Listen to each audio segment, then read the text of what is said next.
Hey guys, what's up? My name is Gabe and this is Games with Gabe. This is the next episode in a Coding a 2D Game Engine in Java series. In the last episode, what we did was we talked about shaders in more depth, and I tried to give you guys a better explanation of what they are and how you can use them to your advantage. We will be using them just a little bit more in this episode when we start using textures. So we're going to go over what textures are, how you can use them, and all the components that goes into loading a texture into OpenGL, and then finally displaying that texture on an object. So let's see how textures work, and then we will code it and see if we can get it working. Textures are just images. That's literally all they are. It's very simple, but there's a few things you have to worry about, because when you start applying textures to objects, there are things that can happen. Say you have this texture right here, and it has width W and height H, and you have this quad right here with the vertices V0, 1, 2, and 3, and the two triangles, the blue and the red triangle, labeled here. Now let's say you want to plaster this image to this quad. Well, you would do something called texturing it, and the way you would do that, you would basically specify where you want these things called UV coordinates to be, how you want it to map. And all that means is basically the picture has these coordinates. So the bottom left is 0, 0, bottom right is 1, 0, the top right is 1, 1, and the top left is 0, 1. And as you can see, those are just the XY coordinates mapped from 0 to 1. Now what you can do is you can then use these UV coordinates on the picture and map where you want each of these coordinates of the picture to go to on the quad. So then in this case, you would say, okay, I want vertex 2 to contain 0, 0. Vertex 3 I want to contain 1, 0. Vertex 1 I want to contain 1, 1. And vertex 0, 0, 1. Then what it does is it maps each of these to each of the texture coordinates that we have defined over here. And it basically maps the image to fit directly onto this quad.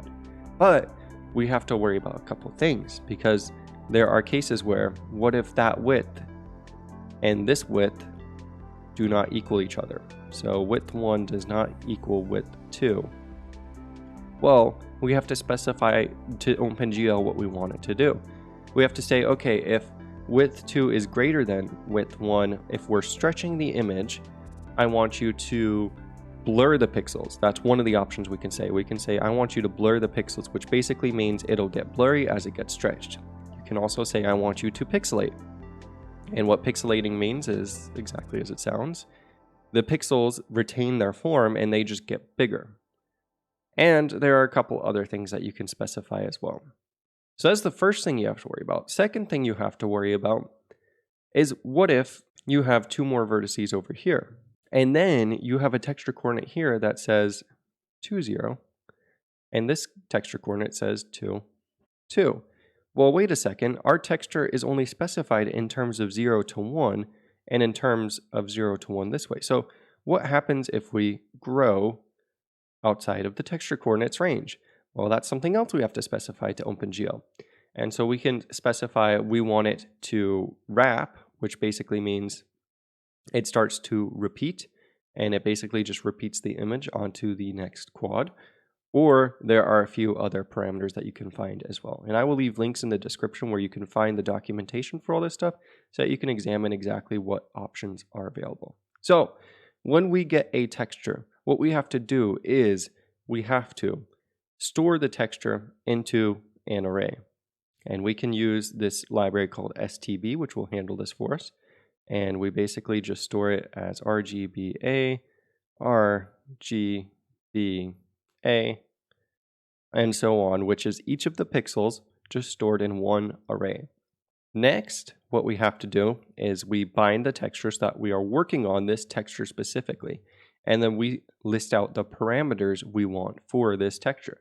So we say, okay, I want you to pixelate or blur, I want you to wrap or not to wrap, or to stretch, all those different things. And then all of that gets sent to the GPU so it knows what it's doing. So we select our parameters as the next option. And then finally, we upload it to the GPU. And when we're uploading, we have to specify the exact format. I know I spelled upload wrong too. We have to specify the exact format it's coming in. We have to say, okay, it's going to be RGBA, and it's going to be specified in this order. Some systems are little endian and some are big endian, which just basically means that these could be flipped. So we have to specify, okay, we're sending it into you as an RGBA, and then we have to say, okay, we're sending into, it's this big, so we send in the width, and we send in the height, so that it knows how much data it has to reserve for this texture. And then we say, okay, and by the way, this is a GL texture 2D. And that last thing is because there are actually different types of textures we can apply, which we may take a look at in a future series. And this one, GL texture 2D, is all we will need. So these are the 3 steps we will have to worry about as we are creating textures. We need to first get the pixel data, then we need to create an ID and assign parameters so that OpenGL knows what kind of image it's uploading.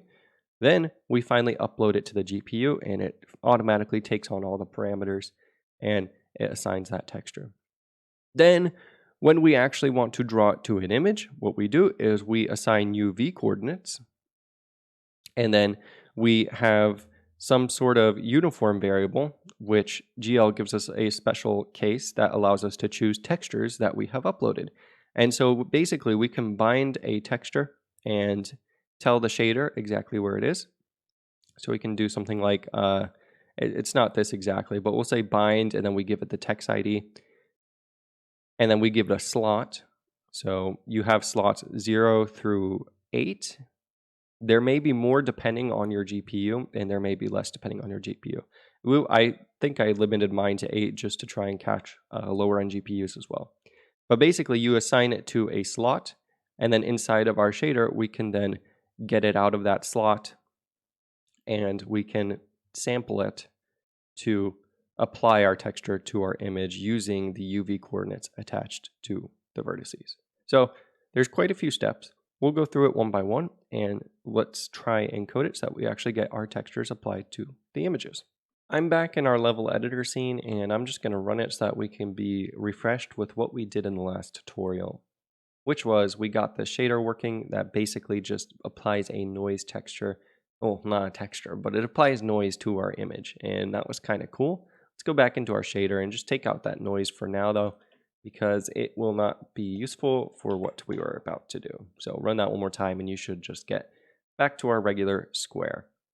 So back into our level editor scene, the first thing that I want to do is prepare for the textures. And the way we can do that is by specifying a couple more variables in here. So this will be the texture coordinates, and I'm going to change these all so that they are correct. And to get that cool multi-cursor thing, it's pretty simple. Just hold down your scroll wheel and drag, and you will get a multi-cursor.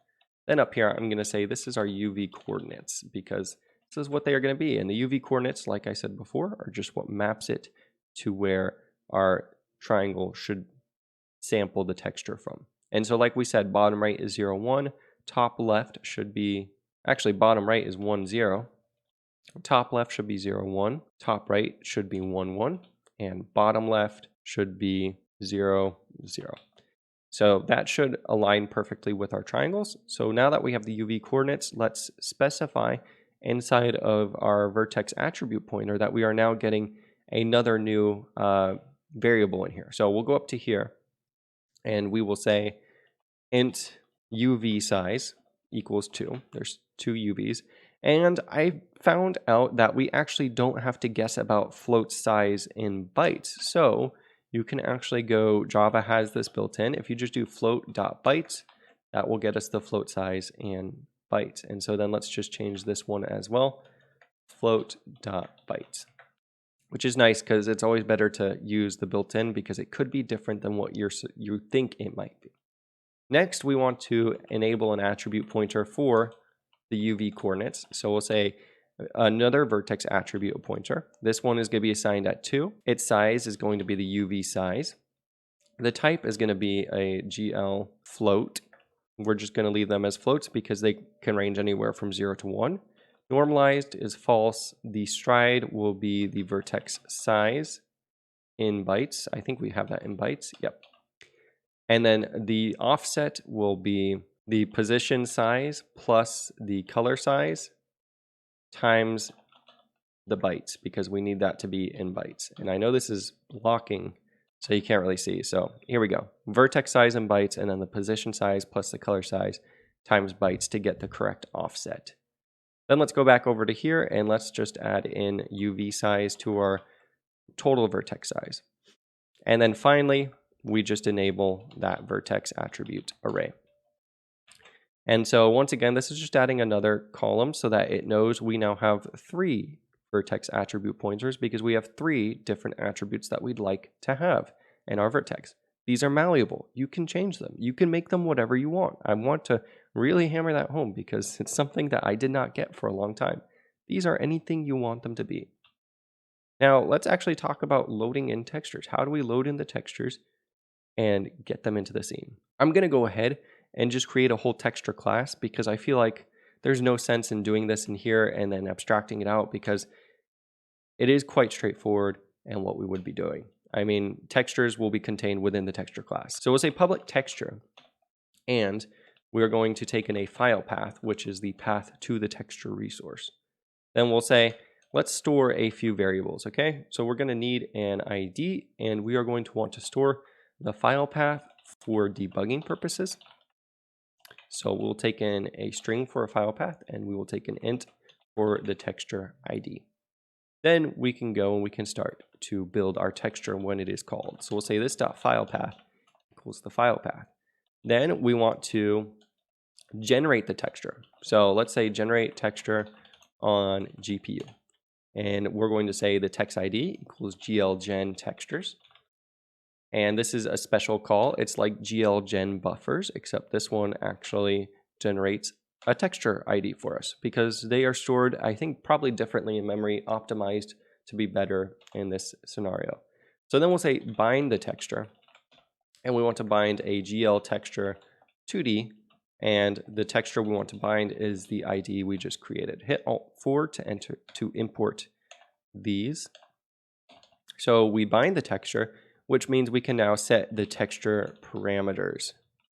Those parameters that I was talking about, how do we want it to act? First, we're going to say we want it to repeat the image in both directions if somebody specifies a UV coordinate that is greater than the texture's width. So to do that, we say GL text parameter I. So this is just GL's like basic way to set parameters for a texture. And I think the I is for info. So this is a parameter info that we're setting. GL texture 2D is the one we're operating on. We want to say GL texture wrap S GL repeat. And all this says is the texture wrap S is a special form. It's like what they call it when it wraps or when it goes from 1 to 2, because then it would technically be wrapping from 1 to 0. So they call it wrap S, which is the U or the X, and then T is Y. So it can get a little confusing, but we have to specify it for what to do when it wraps in the left and right direction, X, and then up and down direction, Y. So then we'll say GL texture 2D, and then we'll say GL texture wrap T and GL repeat. And typically you'll want that wrap S and wrap T to be the same type of thing. I don't know many cases when you might want to change that, but it might arise. Now we want to say when you're stretching the image, we want it to pixelate. Since we are doing a pixel game, we don't want it to blur because we're not going for realism. We are going for our nice pixely Mario character. So we'll say GL texture 2D, another parameter. And this is the GL texture min filter, which basically just means the image is stretching. And we say GL nearest. And what that is the method it uses to sample the pixels.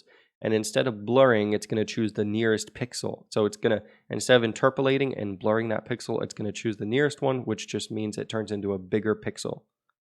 That's all that means. Then when we're shrinking an image, we also want to pixelate. So in both cases, we want to make sure we pixelate. And so we'll say GL text parameter I, GL texture 2D, and we'll say GL texture mag filter. So the min filter is for stretching, the mag filter is for shrinking. and we are going to specify GL nearest once again. And I could see why you would want to change these to be two different functions for stretching versus shrinking. So there is a chance you might want to change those. Next, we need to load the image. We need to get that RGB data. So we need these things to store the width, the height, the channels in the image for the library that we're going to be using, which is STB. So we're going to create these int buffers, and they're all going to be of size 1 because this is the only way that, well, it's not the only way, but it's the way that the library we're using works to get all this information. So we're going to say int buffer height equals buffer utils.create int buffer. That one's also going to be size 1. Int buffer channels equals buffer utils.create int buffer, also going to be size of 1. Then we can actually load the image. So we'll say a byte buffer, our image, and I'm going to import that, and then we're going to say stbi load, which is the library that we're using. Let's import this. STB is an image loading library. It actually does a lot of stuff. We're going to use this for loading our sounds too later on in the series.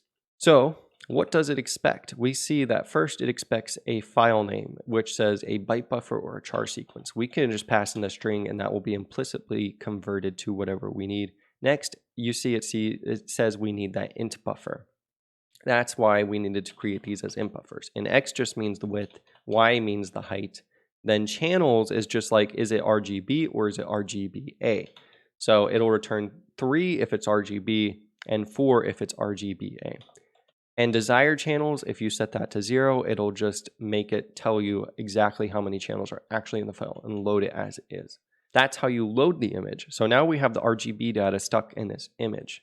Now, we say if image does not equal null, so if the image loaded successfully, then what we're going to do is we're going to say GL text image 2D. We're going to say GL texture 2D. So this is where we're actually uploading the image to the GPU. Then we're going to say we want the level 0. This is something for map levels, which we will talk about in the future, but we don't really need them in this case. And 0 is the maximum level, which is what all of our textures will be at. So specify a 0. It's like the default setting. The format, we're going to say GLRGBA for now. So we're going to assume that all of our stuff is in RGBA. The width is going to be our width.getZero. When we pass in the width to that function, it actually stores the real width inside of it. So we should have the width and the height in there. The border, we're going to specify a 0, which basically means we don't care. GLRGBA is the format. The type is GL unsigned byte. We have a byte buffer. It's an unsigned byte.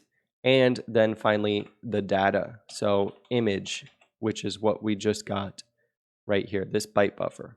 And I'm going to move this to the next line so that you guys can hopefully see that whole thing. So GL text image 2D uploads the pixels to the GPU. So this creates a buffer of size width times height, and then basically just puts all of this image data in there. And we tell it this is exactly the format it's going to be in so that it knows what to look for.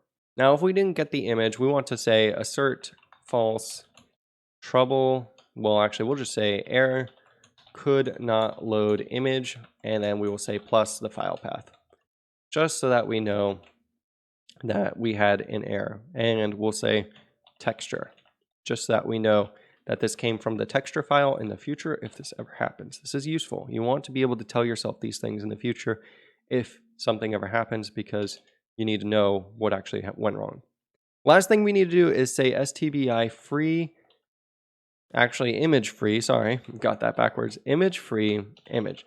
What this does is this frees the memory that STB has allocated. So this is allocating memory, not using Java's virtual machine. I think it's interfacing C directly, which means that if we never free that memory, it's a memory leak, which sounds scary, but it's not too bad. You don't want memory leaks happening in your code though, so just make sure to free this, because now that we've uploaded the image to the GPU, we no longer have any need to hold on to the image data. It's already up there. That's all we need to do. All we need is this texture ID so that we know how to get to the texture. Now, we want to be able to bind and unbind our textures.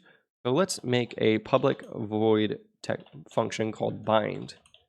And this will just make one call to GL. So we say GL bind texture, and then we're gonna say texture 2D and pass it the text ID, which is exactly how we bound it right up here, right? Then when we want to unbind, we'll say public void unbind. We'll just say GL bind texture, GL texture 2D, 0. And 0 is like that default, just that we bind nothing. So bind, unbind, and creating the texture and uploading it to the GPU. We have all of it done. Now let's see if we can actually bind a texture and upload it to the GPU. Let's try it inside of our level editor scene. So what we'll do is we'll go up here and we'll say private texture test texture. And I'm going to hit Alt and import that. Whoops, I completely imported the wrong thing. Make sure you watch what you're importing. You don't want to import the wrong thing. So this is the texture we want to import. And then inside of here, what we're going to do is we're going to say this dot test texture equals a new texture. And I'm going to get a texture and it will be attached to the link where the code is. So just go to that. If you want to use my image, you can use whatever image you want though, and it should work the same. So I'm going to say assets / images / test image.png. Just make sure your image has alpha, because if it doesn't, then it could turn out wrong. And my image is actually a JPEG, so I'm just going to change that to JPEG.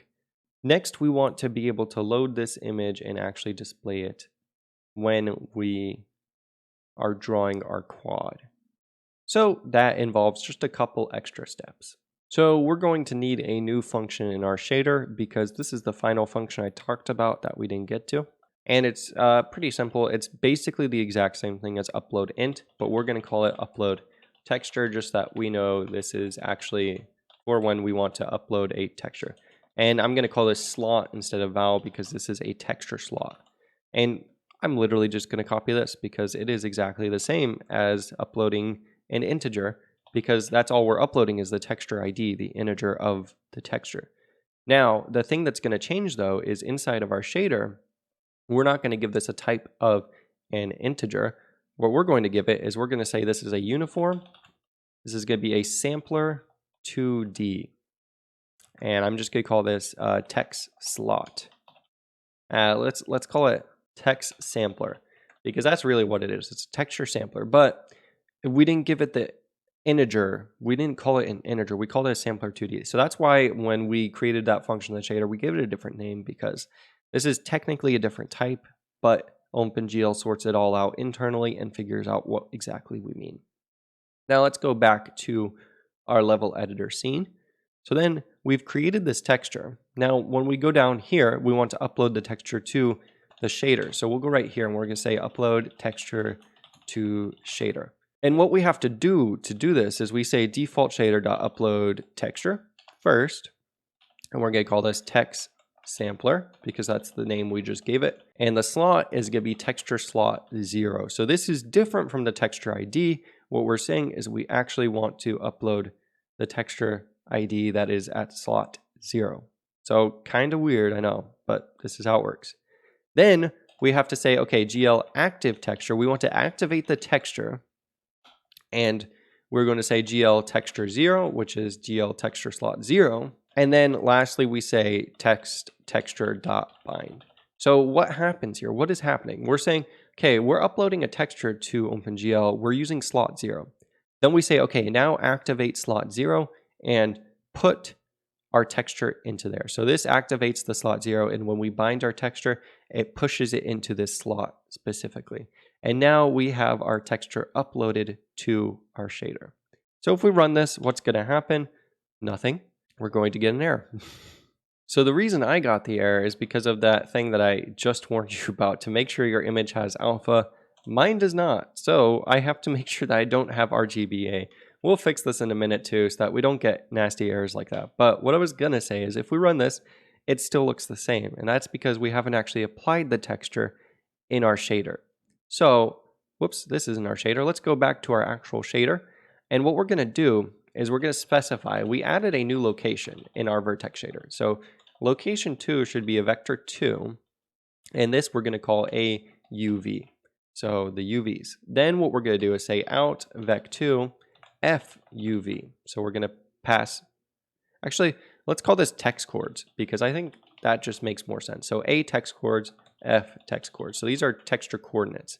Then we will say F text chords equals A text chords. So we're just going to pass the texture chords from the vertex to the fragment. Inside here, we're going to say vec2, F text chords. And then inside of here, instead of saying color equals F color, we will say color equals texture. And then we're using our text sampler. And we are using our F text chords. So this will sample whatever color is on the texture at this position, and then it will place it into our color. So then if we run this one more time, you should see we get the image. So I did a portal cube for my image. One thing you might notice is that the image is upside down. Now, one easy way to fix this is just to go back to our level editor scene and scroll all the way up to the texture coordinates and flip the bottom and the right. So we'll make this one, and we'll make this 0, and this one. And so in doing that, we are basically just flipping the texture in the actual image. Because like I said, these are literally just specifying where to sample it and where to place it onto our triangle. Last thing I want to do is let's go back into our texture class so that we don't get this error again. What we can do to fix this is we can say if channels.get0 equals 3, that means it's an RGB picture. It just has 3 channels. We will do this. Otherwise, if channels.get0 equals 4, it's an RGBA picture. So we can change this. We'll copy and paste that to RGBA. And then otherwise, if it's none of those, then we don't know how to handle this. We will say assert false error in our texture, unknown number of channels, and we will say plus channels.get0.